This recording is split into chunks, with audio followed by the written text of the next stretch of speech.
Кто при расставании страдает больше? Мужчины или женщины? Тот, кто ушел или кого бросили? Возможно, вас удивит, но все специалисты в один голос говорят о том, что развод и расставание для мужчины является сильнейшим потрясением, намного более сильным, чем для женщины, как в плане здоровья, психических переживаний, так и в социальном плане, из-за невозможности воспитывать своих детей и алиментных обязательств.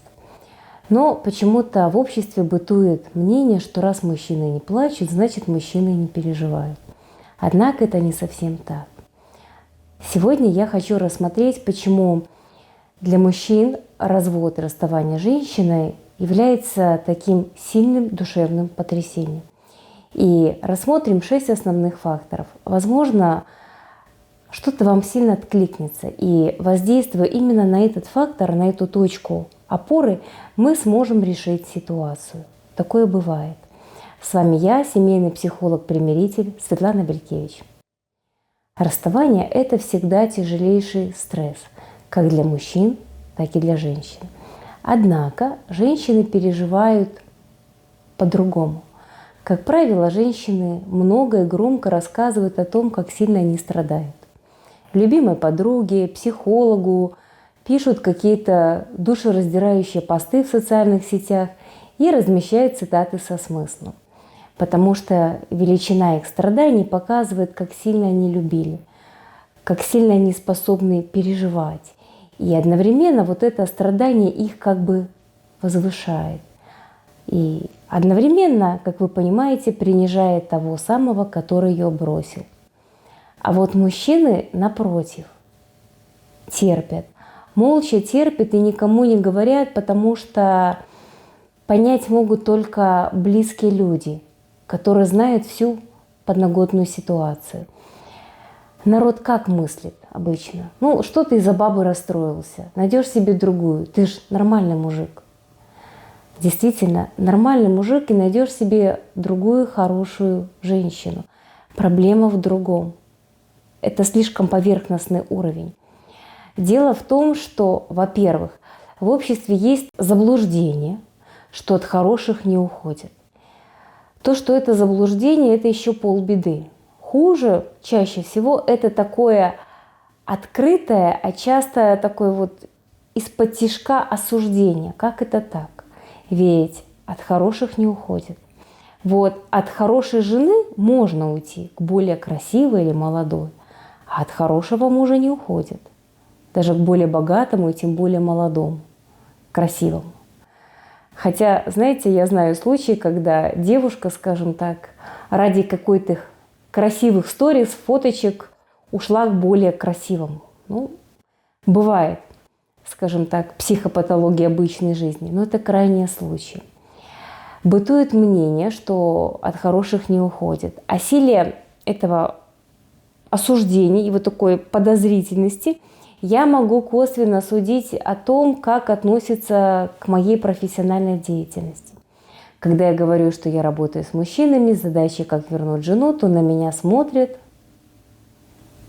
не как на психолога-примирителя, а как на адвоката дьявола. И сразу спрашивают, а что такие есть? Наверное, пьет. Нет? Изменяет? Значит, жадный, деньги не дает. Нет, говорю, дарит айфоны, даже если она не просила. Вот на этом моменте многие женщины как-то уходят от разговора, потому что, как вы понимаете, ни одна женщина никогда не признает то, что можно уйти от хорошего мужа, потому что вот типа разлюбила. А вот мужчины, они на эту ситуацию реагируют по-другому. Обычно говорят, понятно, сейчас такой тренд, чуть что не так, ты абьюзер, я разлюбила, и уходят. Действительно, вот уходят обычно от хороших мужчин. А тех, кто пьет, изменяет, деньги там в казино проиграл, с ними ругаются, на них жалуются, скандалят, но живут до последнего. Очень редко, когда уходят. Каждый день собираются уйти, но не уходят. А вот от хороших мужчин уходят, и уходят обычно со словами. Знаешь, я тебя люблю как друга, ты мне как брат. А вот с родными сексом не занимается, только с любимыми. Давай останемся друзьями. Вот все что угодно можно, скажем так, любую причину придумать, сказать. Ну вот эта формулировка, она, наверное, причиняет самые большие страдания, потому что выбивает почву из-под ног. Теряется смыслы, ради кого, ради чего что-то достигать, к чему-то стремиться и что-то делать. Именно вот этот фактор является тем краеугольным камнем, который причиняет такие сильные страдания. Я хочу рассмотреть 6 основных причин, почему так происходит. Итак, первая причина, назовем ее историческая. Дело в том, что еще в старину было замечено, что если парень шел на войну или в рекруты, и у него в деревне оставалась девушка, которая его ждала, то вероятность того, что он вернется с войны цел и невредим, увеличивалась в разы, в десятки разы. Это очень важно. Вспомните военные фильмы, какие-нибудь боевики. У мужчин, как правило, вот в кармашке возле сердца есть фото какой-то любимой женщины или хотя бы красивой. Не в брюках где-то, не возле других частей тела, а именно вот возле сердца. А у женщин нет таких фоточек. В лучшем случае там зеркальце. То есть вот я у себя самое-самое. То есть я думаю, что этот фактор очень о многом говорит. Второй фактор – это психологический. Или что бы сказал по этому поводу Фрейд. Оказывается, что с точки зрения психоанализа мальчики, ну и мужчины могут получать любовь только от мамы, от женщины. А девочки получают любовь как от мамы, так и от папы. Поэтому женская психика организована так, что женщина способна переключаться с одного человека на другого. В детстве это с мамы на папу, а когда подрастет, с мужа Коли на мужа Андрея. То есть я к тому, что женщины могут при прочих равных условиях, скажем так, абсолютно безболезненно закончить старые отношения и начать новые отношения с новым мужчиной с чистого листа. А вот у мужчин есть такое стремление к поиску идеальной женщины.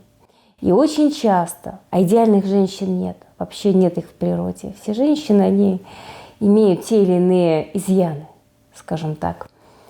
Так вот, мужчина в поисках этой идеальной женщины, а часто он наделяет какими-то идеальными чертами неидеальную женщину, сталкивается с проблемой того, что отношения не сложились.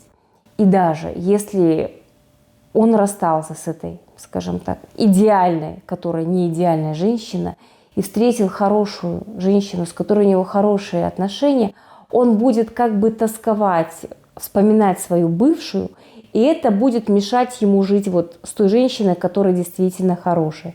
Это психологический фактор. Его очень важно решить. У меня очень много консультаций, когда человек говорит: я понимаю, что там было все очень плохо, но почему-то вот держит меня что-то. Как правило, это образ какой-то идеальной женщины. И вот это миф, это иллюзия. Такого не может быть. Третий фактор, назовем его социальный. Дело в том, что мужчинам для себя ничего не нужно. Мужчины сражаются за женщин, делают научные открытия и зарабатывают деньги ради женщин, не ради себя. И при расставании женщина переживает от того, что нет того, кто будет, вектор, смотрите, о ней заботиться. Вот в эту сторону идет, кто будет ее любить и восхищаться. А для мужчины при расставании вектор идет в другую сторону. Он теряет точку приложения силы, о ком заботиться, ради кого что-то достигать. Это разные направления для женщин. Кто ее будет любить и заботиться, а для мужчины это вектор, о ком заботиться. Поэтому переживания, они несопоставимы по своей боли, силе и глубине, основе, сущности. Четвертый фактор Я называю его камень преткновения всех мужчин или все проблемы из-за женщин. Именно так говорит один из моих клиентов, который занимает топовую позицию в компании мирового уровня. И по роду деятельности он ездит по разным странам и, скажем так, координирует работу сотрудников.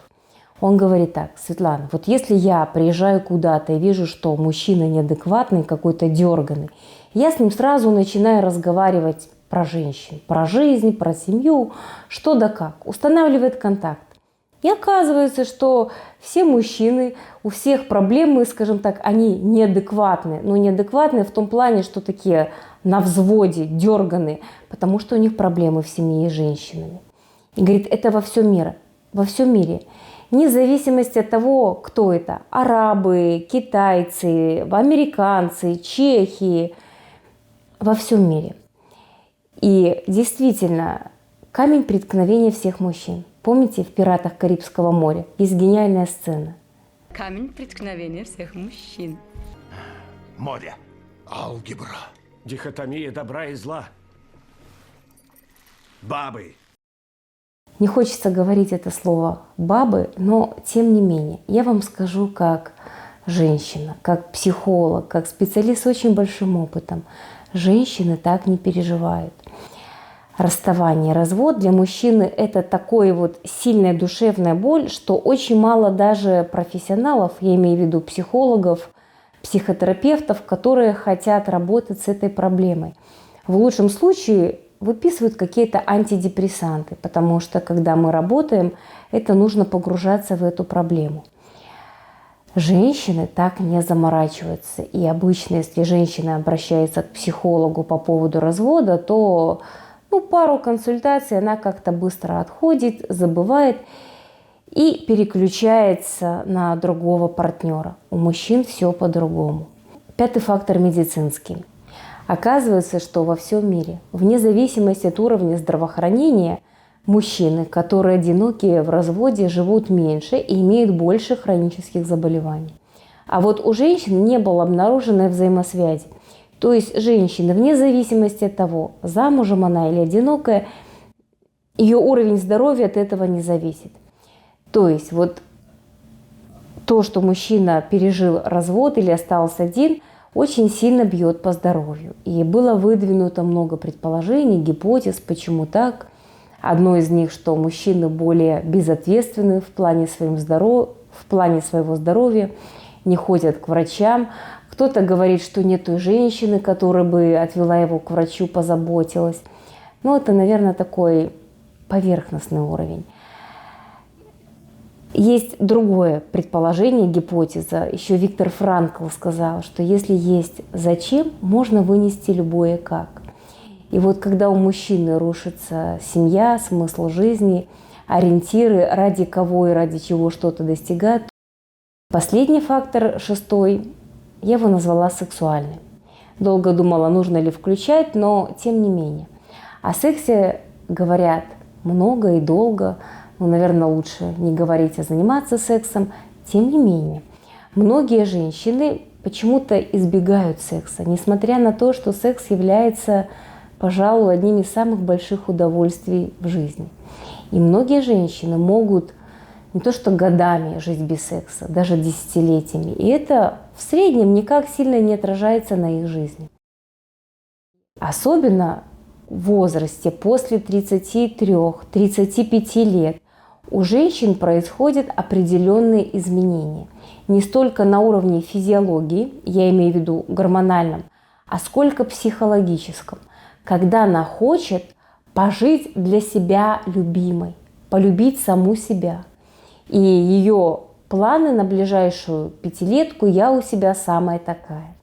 И насмотревшись видео какой-то, скажем, о раскрытии женственности, о каких-то чакрах, управлении сексуальной энергией. Я знаю, что у многих сейчас глаз, возможно, дергается, на больную тему нажимаю. Секты личностного роста женщины, особенно с неокрепшей психикой, ошибочно полагают, что во время секса они тратят свою жизненную энергию и силы. И поэтому кто-то вообще закрывается, а есть женщины, которые... Мужчины говорят как? Она дает, но не отдается. Кто сталкивался с этой проблемой, прекрасно знает. Природа женщины в том, чтобы давать. Есть такая шутка. Женщины делятся на 3 категории. Дам, не дам и уже давно не дам. То есть женщины по определению не могут столкнуться с такой проблемой, чтобы ей муж давал, но не отдавался. Вот именно этот аспект, вот эта часть сексуального аспекта, если он вам откликается, то, возможно, эту ситуацию можно решить. Еще раз. Если проблема в том, что мужчина как бы сердцем привязан к какой-то, любит одну женщину, но это не мешает абсолютно ему заниматься сексом с другими женщинами, то это фактор номер 2, психологический. А если вам больше откликается аспект, что женщина дает, но не отдается, это сексуальный фактор. Он очень тонкий. Я прекрасно понимаю и отдаю себе отчет, что, возможно, этим объяснением у вас возникло еще больше вопросов, чем ответов, но, тем не менее, я оставляю за собой право осветить эту тему в очень лайтовом варианте, потому что эта тема очень деликатная и личная. Кому надо, тот знает, как спросить. Моя задача – раскрыть все эти факторы, показать, что развод и расставание для мужчины – это тяжелый стресс, ситуация острого горя. Но эту ситуацию можно решить. Главное знать, что именно причиняет наибольшую боль. Скажем так, точка опоры. И в большинстве случаев мы сможем все наладить. А с вами была я, семейный психолог-примиритель Светлана Белькевич.